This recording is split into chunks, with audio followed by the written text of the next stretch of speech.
All right, welcome everyone to Crop Fizz. I don't know how I came up short as much as I did on the number of printouts that I had. Maybe I ran out of paper, I'm not sure. Dr. Kelly, will you do me a favor? Will you maybe take Reagan's version because it's not stapled yet, and just make about 4 copies with staples real quick?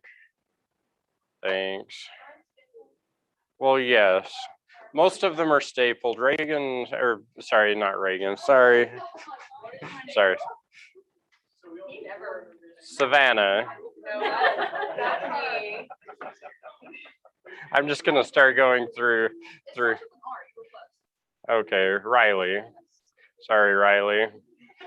You're always just gonna be Reagan number 2 to me. I'm sorry. Yeah. Yeah. We're having a lot of fun with the name Reagan in our family. My nephew's name is Reagan, and he started dating a woman. Oh, fun. She has a baby whose name is Riley. So there you go. There you go. That's just kind of eerie right there.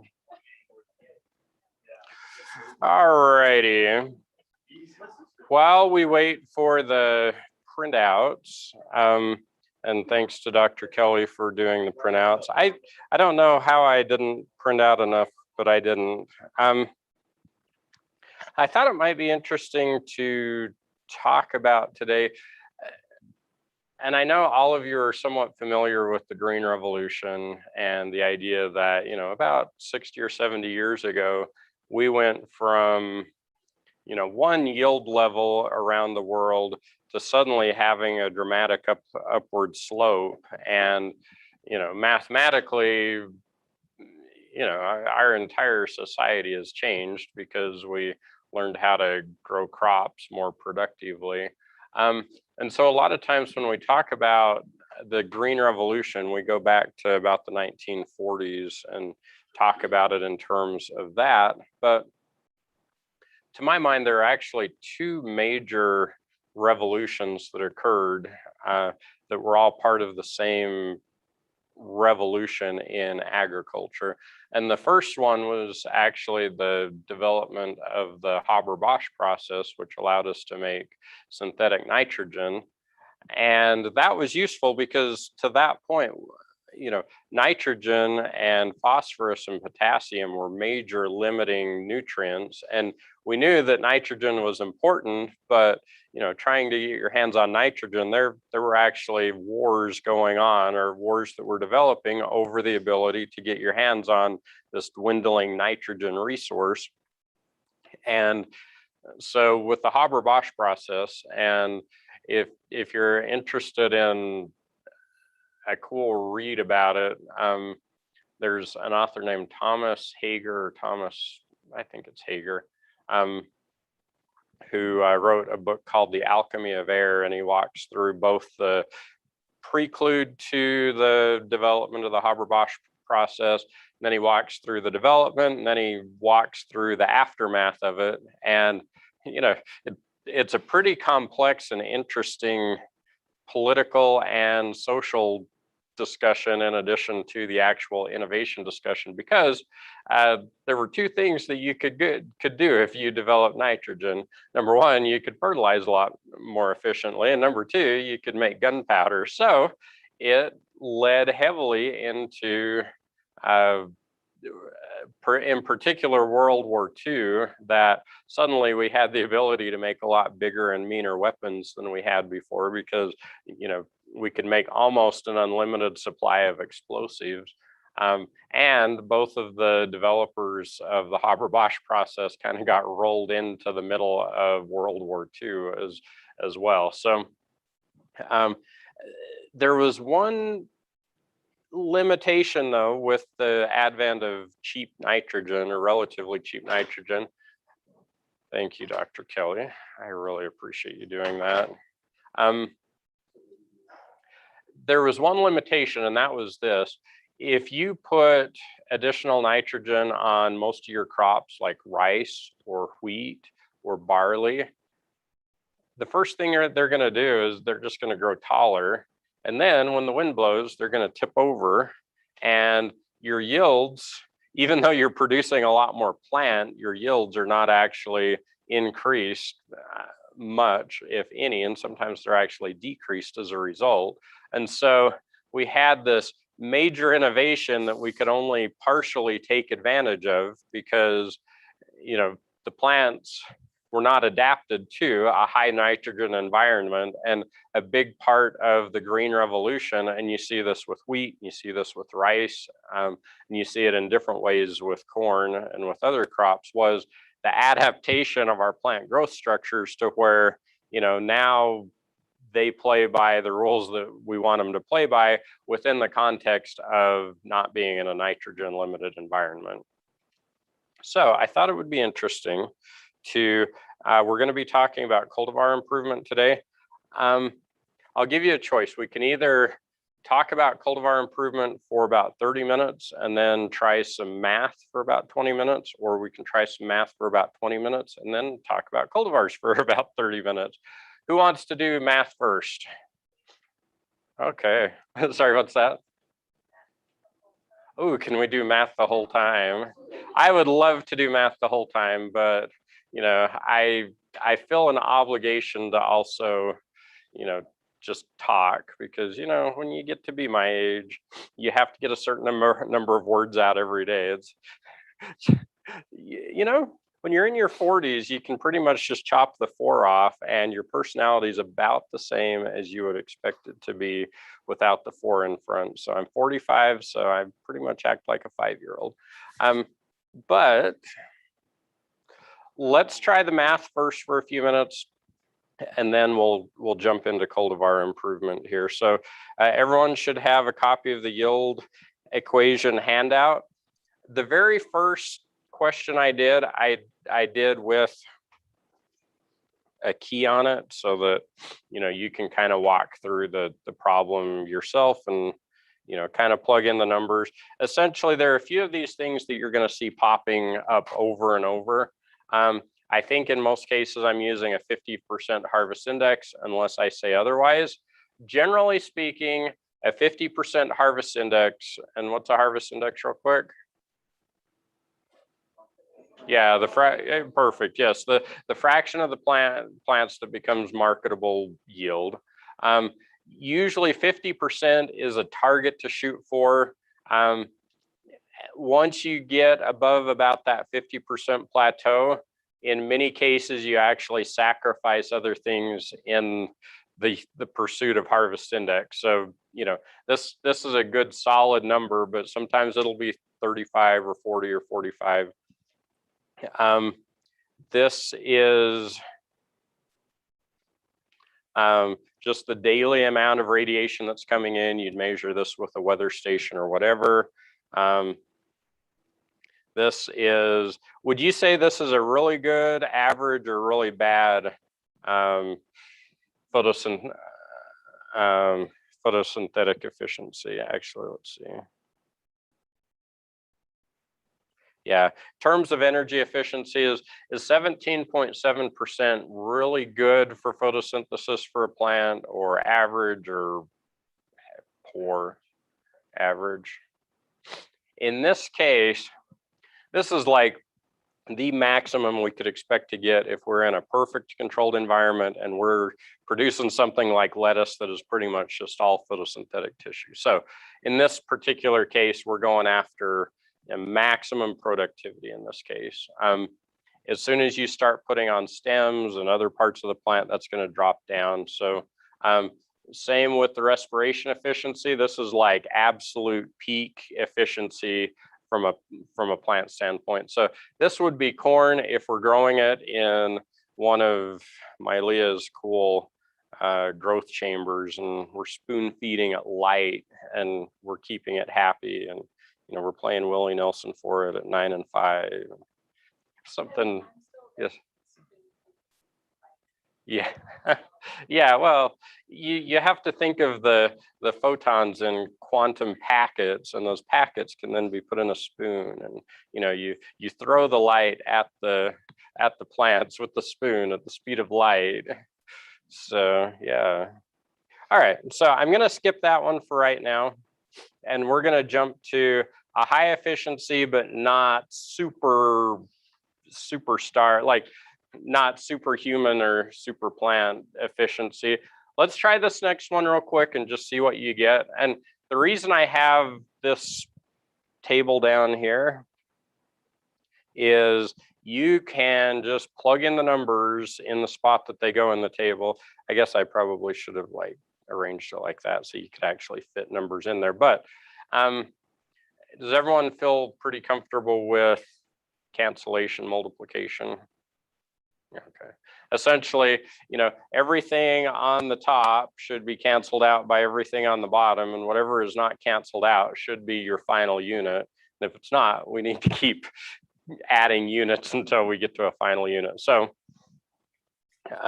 work through this on your own for a moment, and I'm going to start plugging in numbers up here on my own. And if I get stuck, Dr. Kelly's going to help me. If you get stuck, look up on here or ask us and we'll try to figure it out from there. All right, let's see. Okay, and I'm going to ask you real quick. In my problem, I had 16, but down here I'm putting 16 million. Why? Yeah, it up here it's megajoules, and I just skipped going from mega to joules, and I just put 16 million. The reason I always put commas in is because otherwise I lose track of the number of digits that I had. All right, let's see, 16 million joules per day per meter squared. Okay, now I've got to figure out how many joules absorbed I have. How many joules absorbed am I going to have per joule of photosynthetically active radiation? Yep, 50%. So I'm just going to put 0.5 here. Now, a joule of carbohydrate per joule absorbed. This is my photosynthetic efficiency. So I come up here. I should have put like right on your paper, photosynthetic energy efficiency. So I'm going to put 0.16.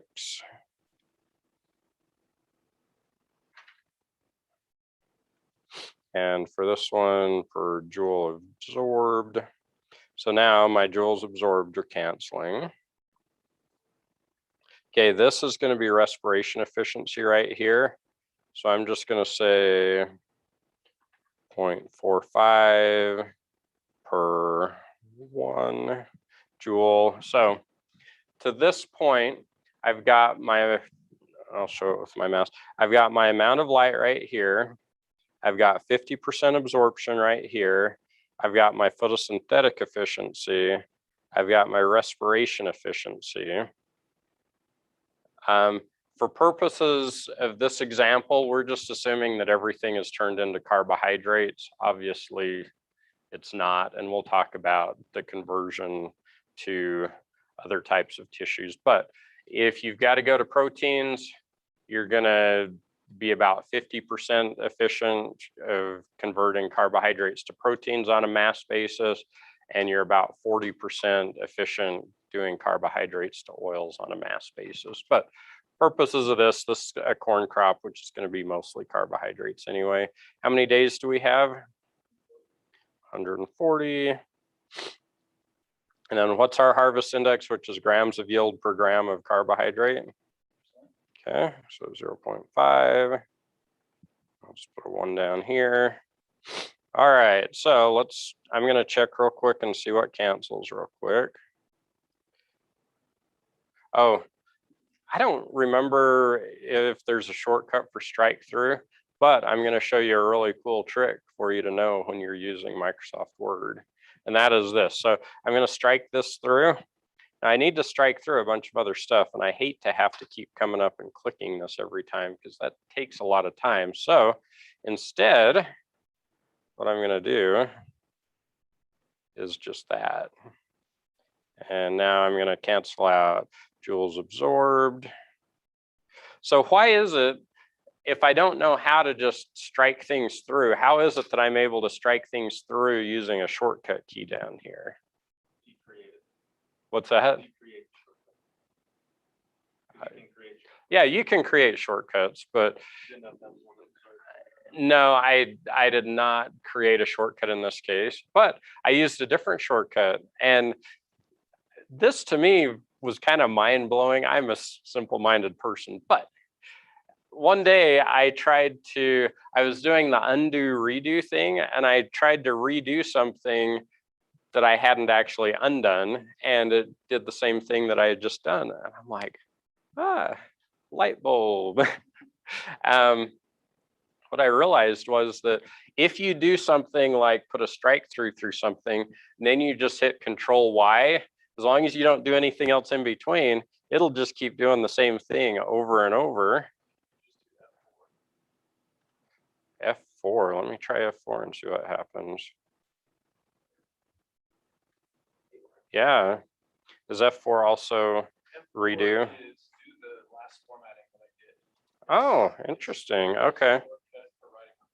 Okay. You want to change a bunch of figures, as long as you make that change in one figure, you click on the next one. Okay, interesting. So Dr. Kelly mentioned that if you have to do repeated formatting over and over, you can use F4. So you do it on one, and then you just, you repeat that on the others, and it does the same thing. So two different potential workarounds that take you to the same end goal, which is being able to get that report out the door by 5 o'clock on Friday afternoon so that Cotton Incorporated doesn't get after us. Yeah.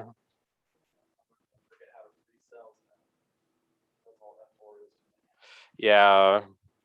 Yeah, I was gonna say I'm so locked into F4, excuse the pun, in Excel that that's all I think of is dollar signs. Let's see, season. So I'm left with yield per season when I cross everything out here, because I forgot to cross out the days here. And I guess I've also got meters squared, which makes sense. So someone do that math for us real quick. 16 million times 0.1 or times 0.5 times 0.16 times 0.45 times 140 times 0.5 divided by 17,000. Yes. What did you get? All right, 23,700 and something. Don't know. I haven't done the math on that yet. It probably is. What did you get, Malia? Or question? It's not a dumb question.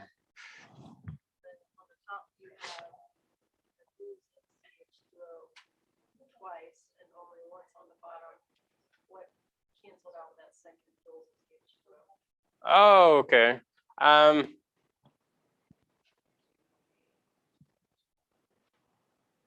I forgot to put CH2O over here. Aha, that was a great question. It was pointed out to me that, right here I've got joules CH2O twice, and I also have it here, but I just crossed this out. What was I doing here? Well, I should have put CH2O over here as well. Let's see, if I knew how to do the formatting trick, I could have just done the formatting on the 2 right there. Instead, I had to do Control equals. But that's pretty useful as a shortcut as well. So I heard it was 22,700, 23,700. Anyone else try that and get a number that either? Okay, got the same. Awesome. So from our initial example of our perfect plant, we've essentially we've gone from about 30, well, Yeah, 3,700 down to 2,700. Did I miss a zero somewhere in one of these? Anyway, but we went from 37 down to 27, which would be about, let's see, a little bit less than 90% of our original. Because no, actually no, it's 75% of what we, because 27 over 36 would be 75%. Let me do the math real quick myself and just make sure that I'm, what's the shortcut for calculator on this? This doesn't have a oh, hang on, it does have a calculator button. All right, let's see.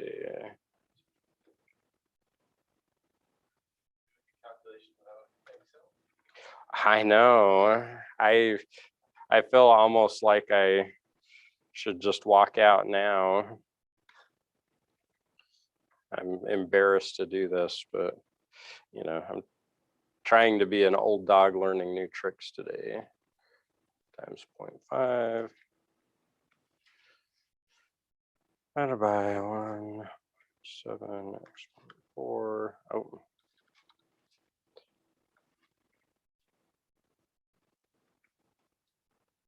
Okay, I got 2,371. Okay, anyway, whatever the case was, we went down to about 75% of our theoretical yield just by putting in more realistic numbers there. Let's do one more just because. Number 7, let's see. Aha, 7's a great one to do. Thank you for bringing that up. 7 and 8 are both pretty cool because one, we're using water and one we're using nitrogen. And both of them are interesting because they're still the yield equation, but we have to look at them in terms of, you know, how do we use this limiting factor and figure out how much it's giving us here. This example that I have is corn, and this corn is over the course of the entire season. The efficiency is about 400 grams of water make 1 gram of biomass. Over the season, that's probably pretty accurate. On an instantaneous basis, corn is a C4 crop, and it's usually closer to maybe 300 grams of water produce a gram of biomass. So generally speaking, if you're dealing with a C4 plant in a hot, dry environment, it's always going to be quite a bit more efficient than a C3 plant. But let's try this out. This is going to be kind of fun. And well, let's try it out.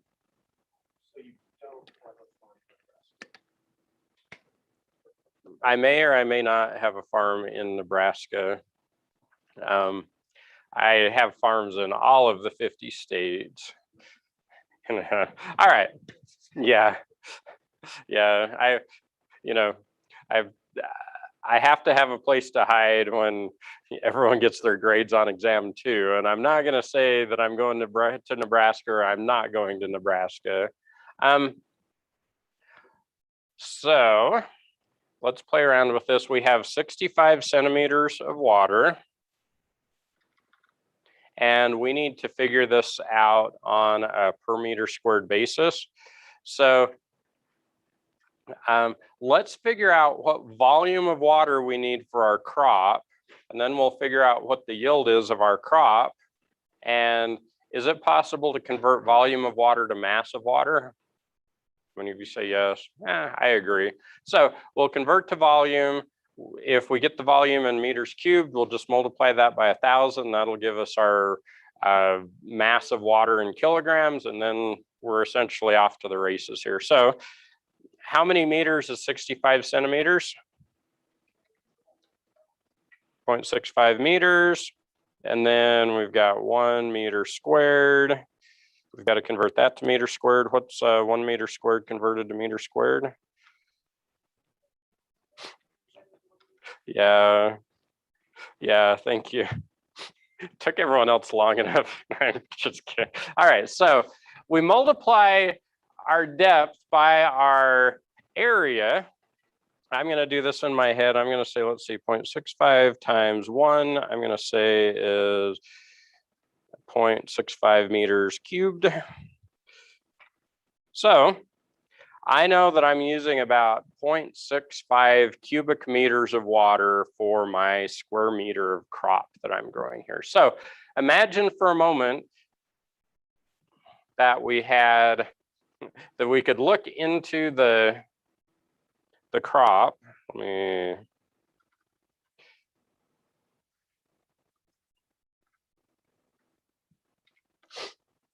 I'm going somewhere with this, I promise.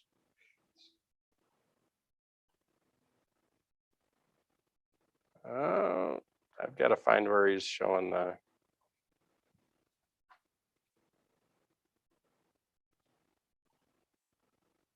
Okay. See this giant, it's not a cube, but it's a rectangular prism, and it's filled with blue stuff. What he was doing for this example was he was saying, if we take this plant community right here, and if we place it on top of this container right here that's the same size, that is the quantity of water that these plants are going to take up over the course of the growing season. And as soon as this is empty, the plants are completely grown and we harvest them. So that's the quantity of water that you would be using. So imagine for a moment that this rectangular prism is 65 centimeters tall by 1 meter by 1 meter by 1 meter by 1 meter. So that's essentially what we're looking at. Have any of you worked with hydroponics? Okay, those of you who've worked with hydroponics, in a liquid environment, it's really easy to visualize, because when you come back after a few days and you have to refill your hydroponic container, that's the quantity of water that that plant's been using over that period of time. So now envision this, but now we're in, or envision this, but now we're in a filled situation. So if we filled this container all the way up to 65 centimeters by a meter squared, so a big fish tank here, that would weigh 650 kilograms, which is almost 1,500 pounds. Water is really heavy. Let's see. Should we verify that I'm not lying to you? Verify using my, I don't completely trust this calculator because it's not Excel. Let's see, so 650 times 2.2. Hey, I was pretty close, 1430.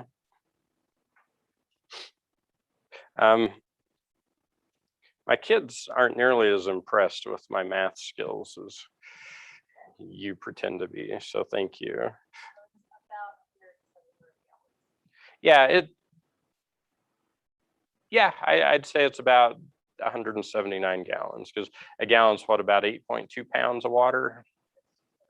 Okay, roughly, yeah. I always rounded to 8 pounds per gallon of water because it made it easier with the significant digits. And I think you're right. I think it's about 8.2. So how much crop can we make with 1,500 pounds of water in the square meter here, or 650 kilograms? All right, how many grams of crop do we make per gram of water? Yeah, 1 gram for 400. So I'm going to go 650 kg times 1 gram per 400 grams. Do I need to worry about switching this to grams? I'm not going to worry about it in this case, because since I'm using grams for both of these and these will cancel out, I can still get my answer in kilograms. Now, if I want my final answer in kilograms, I'm going to need to, or excuse me, in grams, I'm going to have to make the conversion. But if I'm okay with leaving it in this base unit, I don't have to worry about it at that point. So if I want to just keep this base unit, these are going to cancel each other out. Now there's one more thing that I need to worry about here. And what's that? Actually, there are two more things now that I'm reading the question. Yeah, we only get 90% available water in this case. So let's say water total times 0.9 kg water per total water. I'll say water uptake times a gram of plant. Is this wet or dry plant? Dry. Okay, so that's going to be my yield, right? Or am I missing something?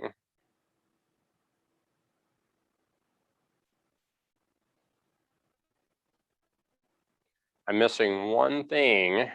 Am I going to be able to harvest my whole plant, or am I only going to be able to harvest my? Yeah, so if I'm doing silage corn, I could just leave it like this. If I'm doing ears of corn, I also need to multiply by a reasonable harvest index. So let's throw in a reasonable harvest index, and we'll assume that we're harvesting this for ears of corn. So what's a good harvest index? 50%? Okay. Is that what it is for corn? Yeah, it's about 50% harvest index is a good estimate for corn. So that's what told is like, if you apply so much nitrogen, a third of it's going to roots, a third of it's going to stalk, a third of it's going to the plant, or to the ear. And that was nitrogen, so I didn't know if it was, because that's what you're calculating. Sorry, say that one more time. Let me walk through that with you again. So when you think of like nitrogen application for corn, I was always told you do a third for each part of the plant. So a third for root development, a third for plant, like stalk development, a third for yield. Okay, interesting. So Kyle brought up the concept that, the way he was taught with corn yield is you do about a third of your nitrogen application for stalks, about a third for leaves, and a third for the ear. Yeah, because that's you calculate going back into corn. How much nitrogen are you having residual, like still in the soil, like from biomass? Interesting question. The one caveat to that I would say is that when you're actually harvesting your corn kernels, those corn kernels are not going to have the same concentration of nitrogen to carbon as the other parts of the plant. That's an interesting point, though. I'll keep that in mind. All right, so anyone do the mathies on that? 650 times 0.9 is going to be about 585.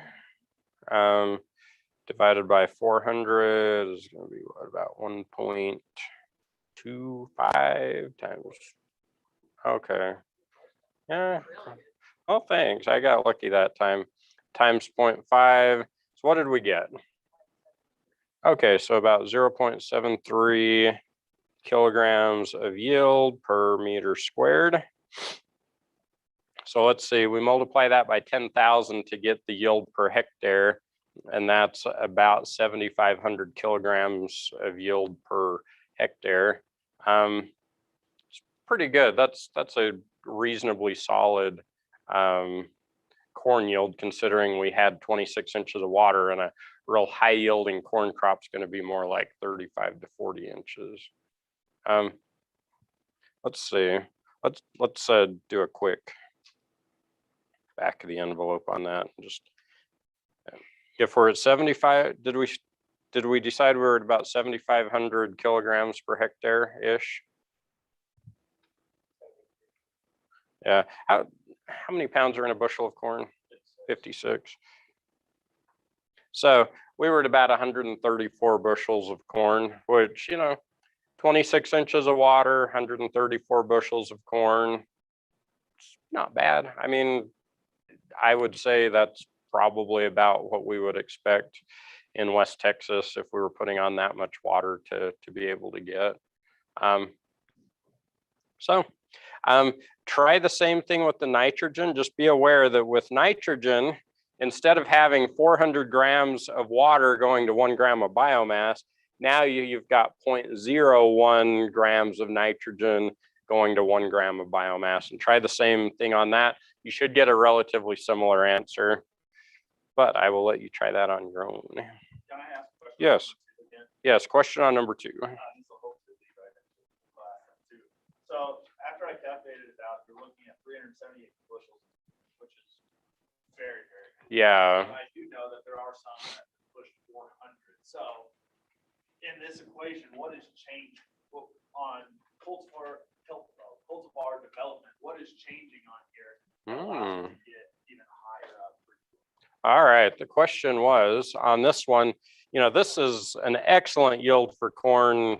Kyle calculated it out. It was about 380 bushels of corn to the acre, which is really good, but that's not world record yields. That's a top end yield, but that's not, there have been yield records of over 500 bushels to the acre for corn.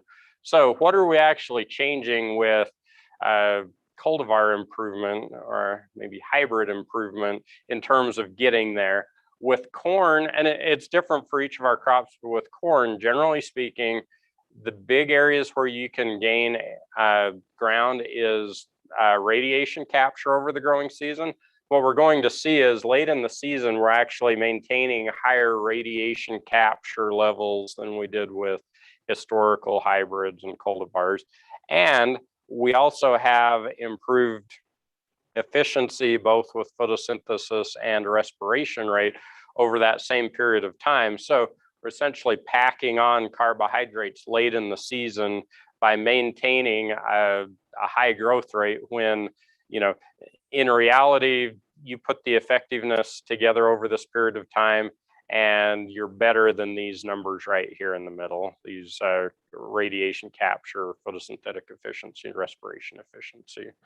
Good points, which you're right, segues really nice into today. So we're gonna look at 3 crops and different mechanisms by which they maximize their yields based on this. So the average yields of almost all of our crops have increased dramatically over the last 70 years or so.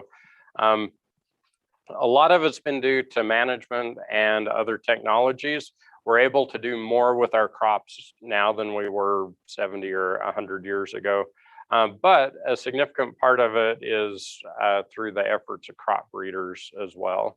So, you look at modern cultivars, I would say we were talking about the first wave of the green revolution, you could say, was potentially the development of synthetic nitrogen that could be made. And then the major one we think of was the change in genetics. And I would say that the third one that we've seen, which has kind of had an interesting backstory behind it, has been the development of crops that you could spray herbicides or that you didn't have to spray insecticides on, and you could control weeds and insects in them more easily.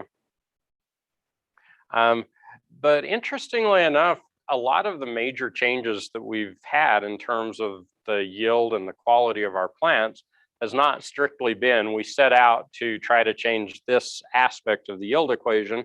Rather, one of the big innovations that Norman Borlaug really had that we never talk about is, he was one of the first people to really get good at large scale variety trials where you can put hundreds of different genetic materials out there and eliminate the ones that aren't doing very well. And he developed 2 things. First of all, the ability to put in, just large quantities of genetic material to test, but he also developed something called shuttle breeding, where they discovered that if they were really on point, they could actually grow their crop in one part of Mexico during the summer and hurry and harvest it, and run it to another part of Mexico and grow it in the winter and harvest it again. And so they could essentially get 2 growth cycles in 1 year, which, nowadays, and this is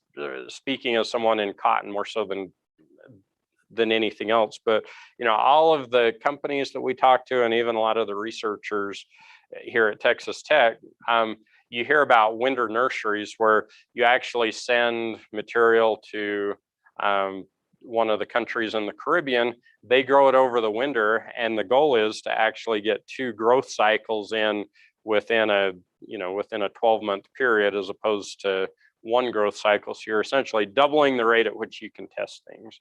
I'm trying to remember, most of the places I've heard of them going have been Puerto Rico, but Costa Rica, I think, has been a popular place. Brendan, have you heard folks taking cotton in particular to other places beyond Puerto Rico and Costa Rica? That's been kind of my experience too. So, I was talking to people from these companies, and it's the middle of winter and they've got these great tans, and they're like, oh yeah, I've been working down in Costa Rica. Yeah, it's got to be tough. Yeah, they can never trust the local crews in the middle of the winter. Yeah, in the middle of the winter in the northern hemisphere. So we've picked up a lot of really positive traits, but it's primarily been through mass quantity of trial and error. We're essentially, throw out everything and see what sticks. And moving forward, you're seeing a lot more movement into actually trying to do trait development where we're selecting for specific personalities as opposed to just what yielded the best.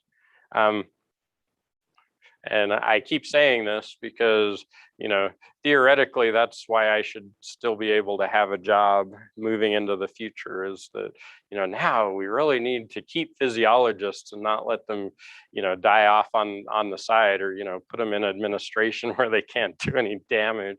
So yeah, everyone's like, don't know if I should laugh or cry about that. But going back to the general yield equation, any advance in your yield potential that's brought out through breeding is going to have some physiological basis that can be interpreted within the framework of this equation. Now, as you talk to Dr. De Los Reyes or Dr. Herrera Estrella, a lot of the work that they're doing is at a much finer scale than a lot of the work that Dr. Kelly or I are doing.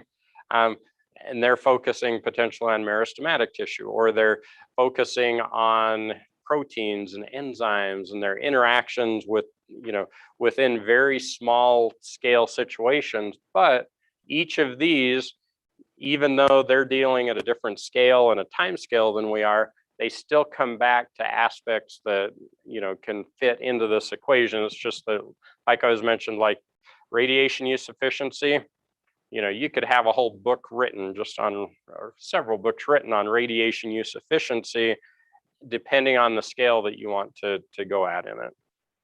So this I found interesting. These are average yields of wheat in the United States, Sweden, Great Britain, and Canada. This was Gustavo Schlaffer. How many of you are going to the ASA meetings? Okay, if you come to the C2 business meeting, there's a good chance he'll be there. So if you want to meet the person who did this work, he'll actually be there at the ASA meetings, most likely, unless there are visa issues. But what you see is this big hockey stick increase in yields over this period of time, with the exception of Canada, which is cold and miserable, and it started, yeah. Yeah, isn't it ironic that Canada has the worst hockey stick? Yeah.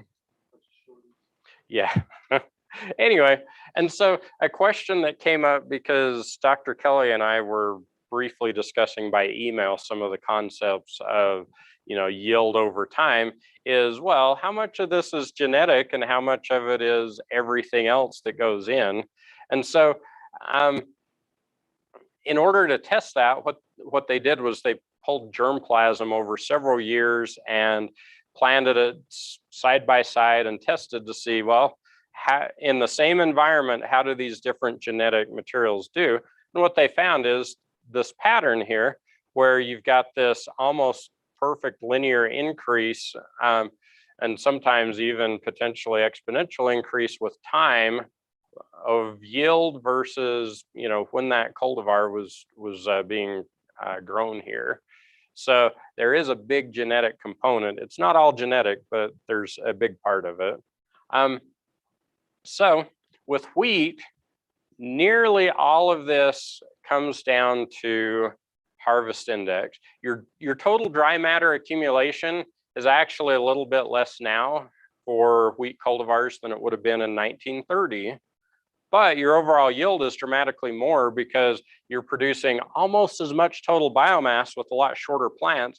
And most of that biomass is going into the head as opposed to leaves and stalks and et cetera.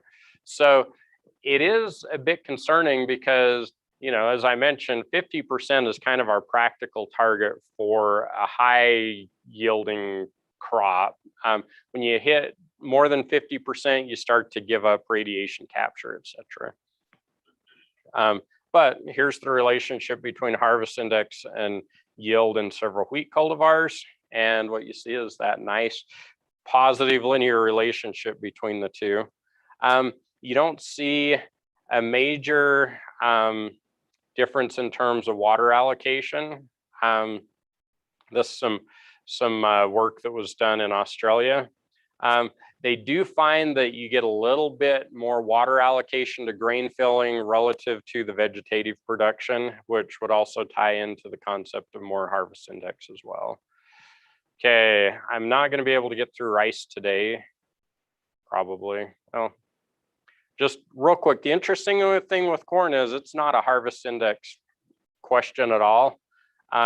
Here's this green is harvest index by cultivar over time.